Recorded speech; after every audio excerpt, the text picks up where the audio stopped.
What is up, and welcome to the 49ers Camelot Show.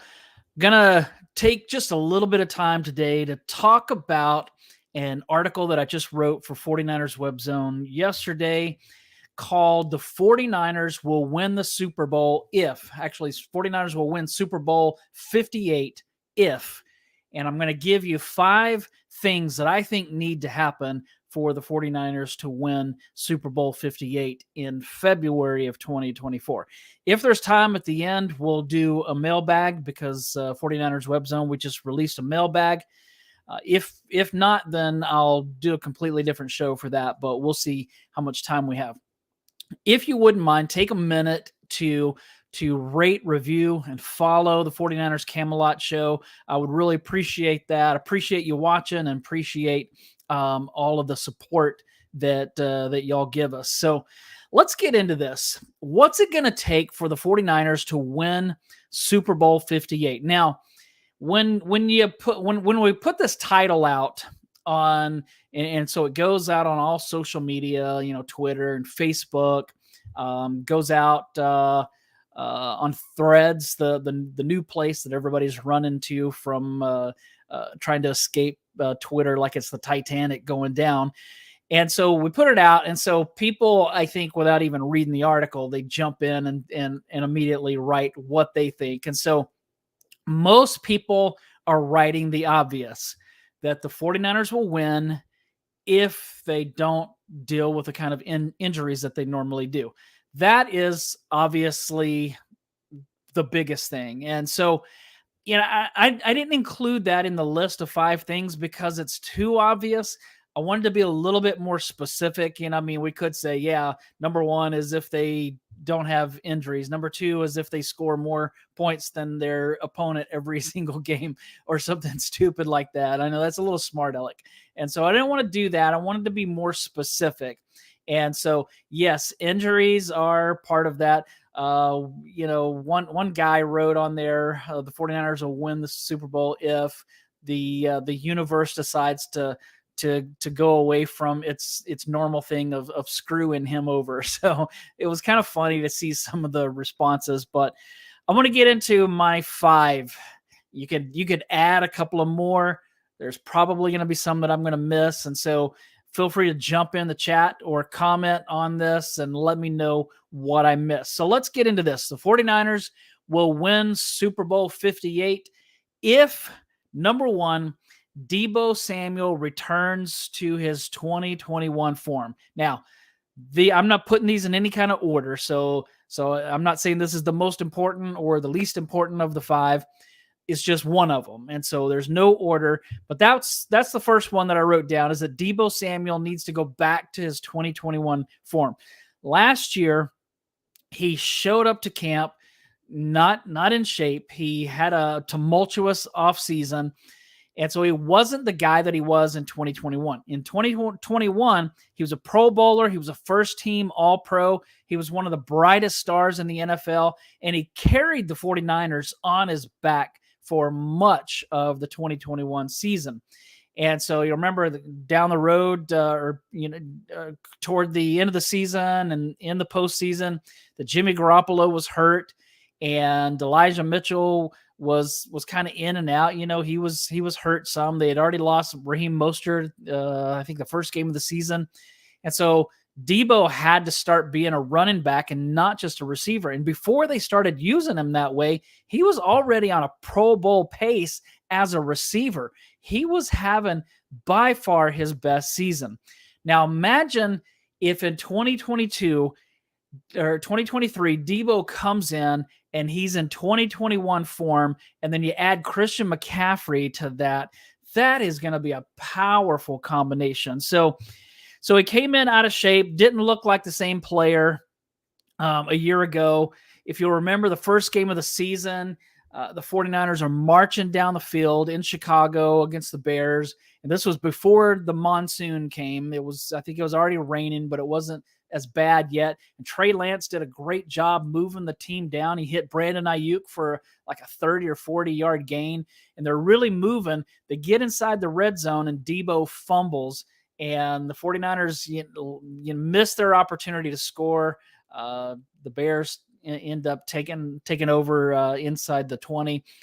But just not the best season, and certainly not the best start for Deebo Samuel. I think that may have been the first time. That was the first time or second time that he touched the ball the whole in 2022. So here's what he said. Because he admitted this just here recently, back in the June mini camp, the mandatory mini camp back in June. Here's what Deebo said about his 2022. He said, "Oh, it was awful, every aspect. I was kind of behind the ball a little bit as far as being in my routine that I'll normally be in for the offseason, getting ready to play, because like I said, a lot of distractions were going on. I kind of felt it, but I was just trying to will my way to help the team in every aspect possible." So I wouldn't say that he was awful. He certainly wasn't. He still had a good season, but it just wasn't what he had shown in 2021. And so certainly that the offseason contract issue where he wanted to be paid right out of the gate instead of waiting later in the summer, which the 49ers always do. I mean, Nick Bosa hasn't been paid yet, and they report for training camp next week. So he admitted that was a big distraction. So this needs to happen. Deebo Samuel needs to come into 2023 like the 2021 version of Deebo. If he does that, that's going to be huge for the 49ers offense, especially when you consider Christian McCaffrey, which we'll talk about here in a minute. So number 2 is that Brock Purdy needs to build off of his rookie season. Now, we all know the story. We know that Trey Lance got hurt, then Jimmy Garoppolo got hurt, and then Brock Purdy, who was the last player drafted in 2022, Mr. Irrelevant, comes in and does nothing except win. He won every single game that he was able to throw multiple forward passes. I mean, in that NFC Championship game, he was out so early that the 49ers didn't have a chance. You take away that game, Brock Purdy was undefeated. Now, we still don't really know what the 49ers have in Brock Purdy. Maybe he's the next great thing.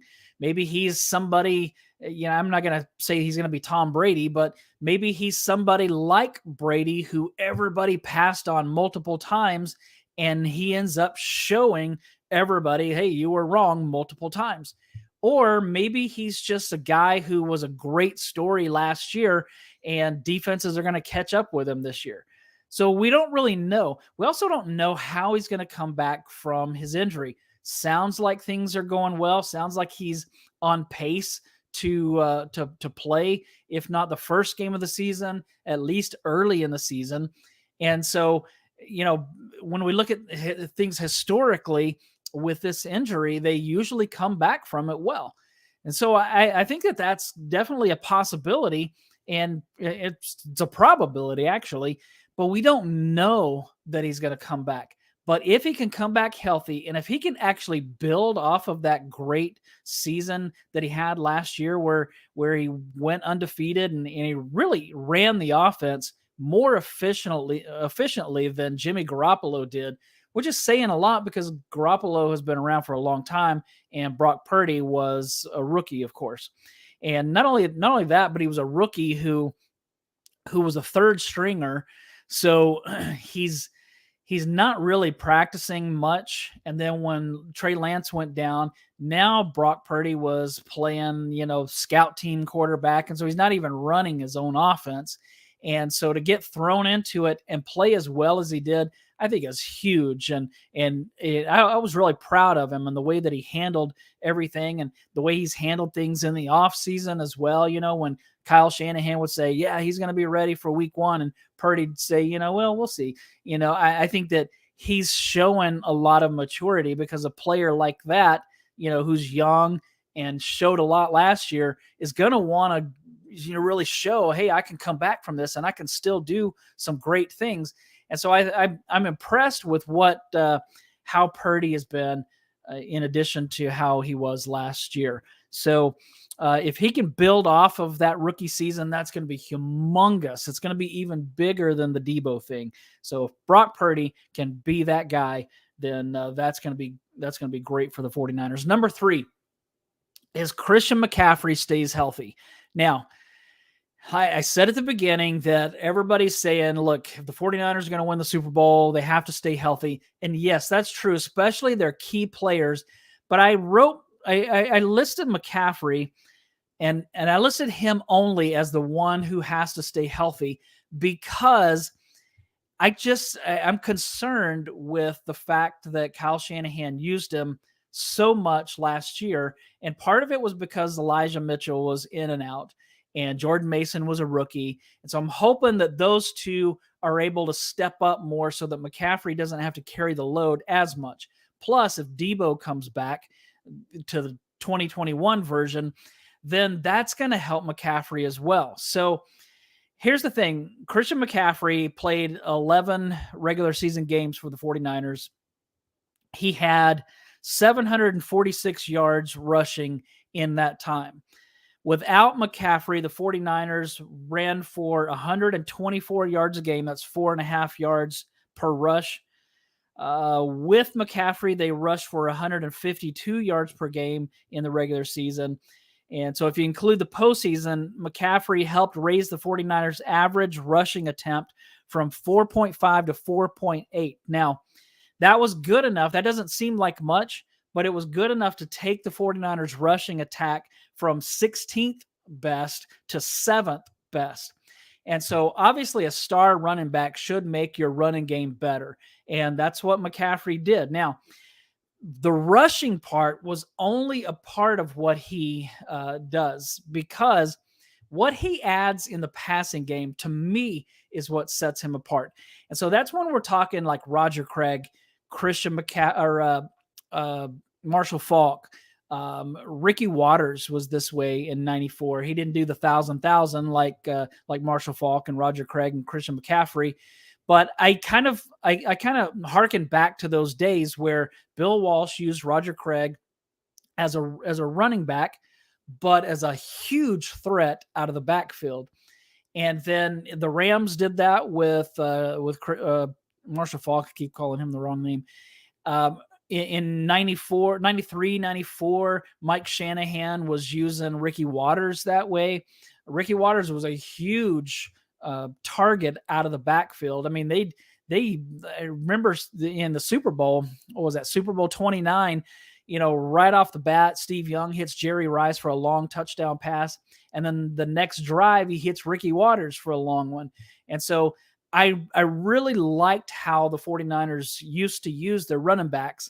And now Kyle Shanahan has a back that he's able to use in the same way. So last year, Christian McCaffrey had 464 yards receiving while he was with the 49ers. That's fine. That's good. But it's what he adds as a check down for his quarterback, as the drop-off player. So like when the play kind of falls apart, the receivers aren't open, Brock Purdy was just able to drop it off to him, or Jimmy Garoppolo was just able to drop it off to him. That's what makes McCaffrey so special. That Marshall Faulk part, that Roger Craig part, that Ricky Waters thing, that they used to be able, where they could line Roger Craig up all over the field. And Kyle Shanahan did that with Christian McCaffrey. He can line him out wide. He can put him in the slot. He can bring him out of the backfield. And this is a huge mismatch, because wherever you put him, there's not going to be a linebacker that's going to be able to stay with him. And so you have a mismatch right off the bat. And if you play any hurry up, or you move to the back to the ball quickly, you don't allow the defense to make adjustments, and you can really catch the defense in some tough spots. So what he does as a receiver is huge. Listen to this. This is I've lost my place. As a first, just we're talking first downs. Okay, so a lot of times this happens on the ground, but most of the time it happened in the air. So McCaffrey, the first down machine that he was last year, without McCaffrey in 2022, the 49ers ranked 13th in third down conversion rate. But with McCaffrey, they jumped up to number 5. And so that's keeping the drive alive. It's keeping the defense off the field so that they can rest. So when you talk about the total package of Christian McCaffrey, he doesn't just impact the run game. He impacts the passing game. He impacts the defense because they're going to be more rested with a guy who's going to keep drives alive. He's going to help the offense overall because they're going to score more points because they're going to keep drives alive. And so it's critical that they keep Christian McCaffrey healthy. Because of this, I think that Elijah Mitchell and Jordan Mason are going to be huge this season. Still don't know what to expect from Ty Davis-Price. I want to see what he can do.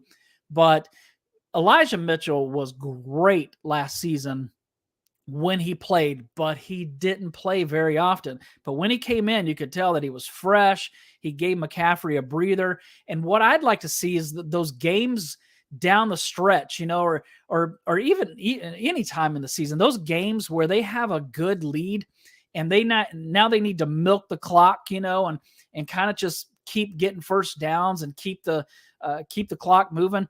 To me, that's where Elijah Mitchell is really valuable because the guy never fumbles. I don't think he's fumbled yet in his entire NFL career.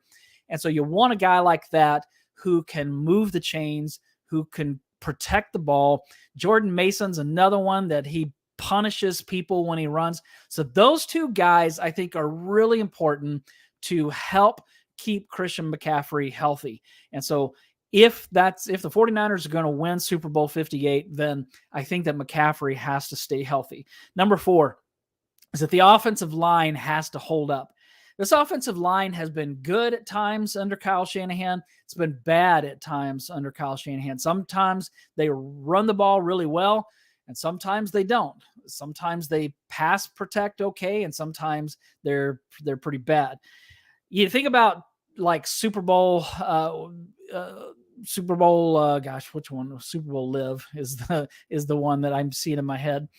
54, I guess it was, against the Chiefs, when they have the lead, of course, and they lost the lead in the fourth quarter. And once they lost the lead, and now they have to move the ball and they have to throw the ball and get it down the field, all of a sudden they can't block Chris Jones. And so that's a problem. Then you move back to the NFC Championship game after the 2021 season. They had the 10-point lead that they lost to against the Rams. And then when it came time in that game where now they have to move the ball and they have to go score, all of a sudden they can't block Aaron Donald. And I mean, nobody can block him, but they had been doing a great job until they really need it. It's like when defenses know that the 49ers have to throw, now they really have to move the ball, and the misdirection's not as impactful. It's not as distracting. It takes away from their offense, and the play action kind of takes away because they know the 49ers are going to throw. It's like when that happens, like in the Super Bowl against the Chiefs, like in the NFC Championship game against the Rams, all of a sudden they can't pass protect. And so this offensive line has to be better. They have to hold up, especially in those games where everything's on the line. It's great if you play great throughout the season, but when the season comes right down there toward the end and it's the biggest time of the year and maybe the biggest drive of your life, that's when you really have to come through. And so I mean, we can be optimistic, and I think that we should be. There a year ago, we're looking at kind of the same situation. They were starting 3 new players at left guard, right guard, and at center with Banks, Brendel, and Burford. And so now we're just looking at Colton McKivitz replacing Mike McGlinchey.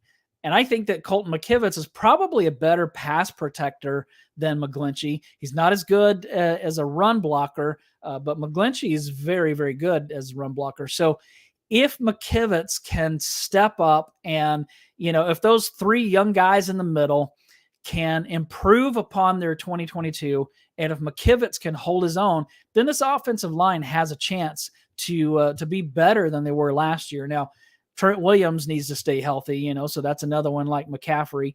But this offensive line has to hold up.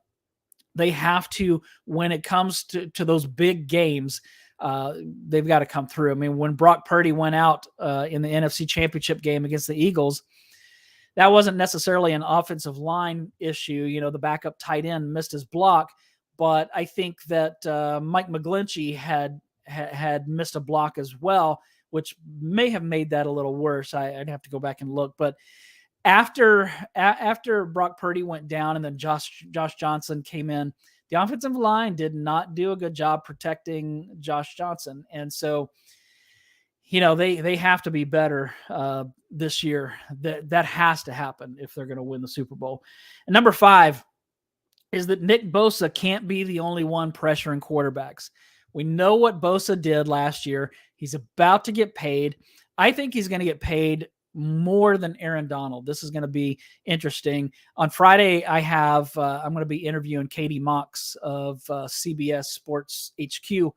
And that's one of the things I'm going to ask her is if she thinks that Nick Bosa is going to break Aaron Donald's record and become the highest paid defensive player in NFL history. That's going to be interesting to see how that comes about. But we all know what Bosa does. Now, what they did in the offseason when they added Javon Hargrave, I think this is huge. This is a great, great move because Nick Bosa can't be the only one putting pressure on the quarterback. So far, we've gotten nothing from the other side.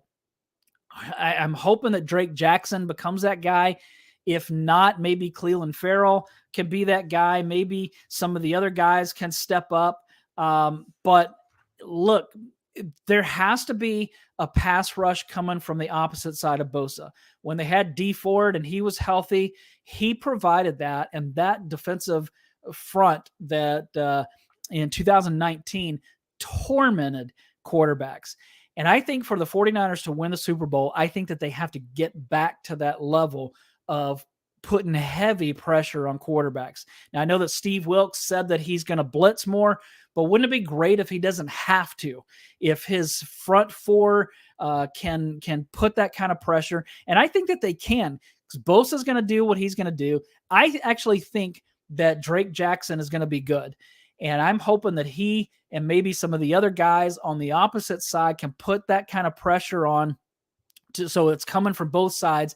And then you add Javon Hargrave and Eric Armstead in the middle. Armstead was great in 2019 when he was right next to DeForest Buckner. Since Buckner's been gone, Armstead's not been as effective. If Armstead is healthy and he's playing next to Javon Hargrave, I think that Armstead could go back to that near Pro Bowl level form that he was playing in back in 2019. But here's why I like this Javon Hargrave signing and why I think that this is going to really benefit the 49ers. In 2022, last season, the 49ers defensive tackles recorded a combined 59 pressures. Okay, so for the season, 59 pressures for the 49ers defensive tackles combined. That's the fourth fewest in the NFL. Well, Javon Hargrave had 53 on his own. He led all defensive tackles in the NFL with a 13.2 pressure rate.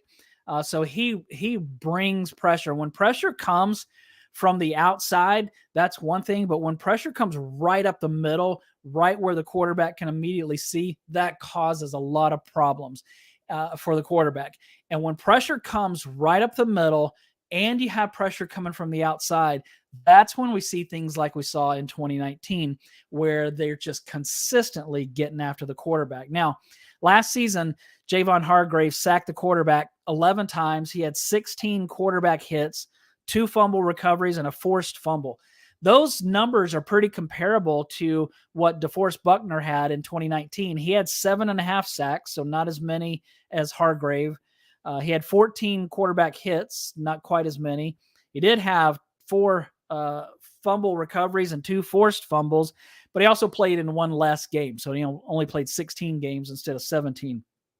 So Hargrave's numbers in 2022 were as good, maybe a little bit better than what DeForest Buckner had in 2019.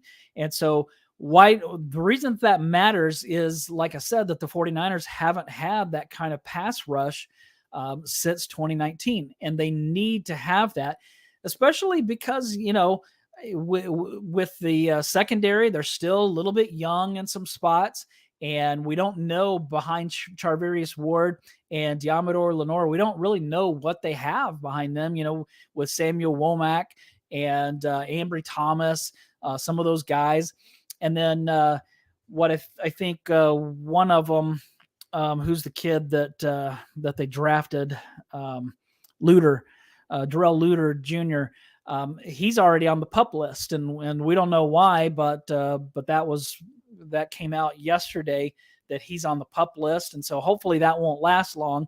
But so we don't really know what the secondary is going to look like. I think they're going to be really good, but they're still a little unproven there. So Hargrave should take a lot of pressure off of Bosa. He should take a lot of pressure off of Armstead. So the 49ers will win Super Bowl 58 if Nick Bosa isn't the only one pressuring quarterbacks, if the offensive line can hold up, if Christian McCaffrey can stay healthy, if Brock Purdy can build off of his rookie season, and if Deebo Samuel can return to his 2021 form.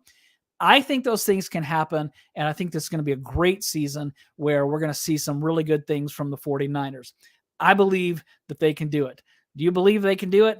I know that you do, because that's why you follow the team. So that's all that I have for today. I'm gonna jump in here in a little bit and do a 49ers mailbag from 49ers Web Zone, and that'll probably go out either tomorrow or Monday or something like that. But Friday evening, I've got Katie Mox from CBS Sports HQ. So make sure you're part of that. Thanks for watching, and thanks for subscribing and for rating and reviewing the podcast. Appreciate all your support.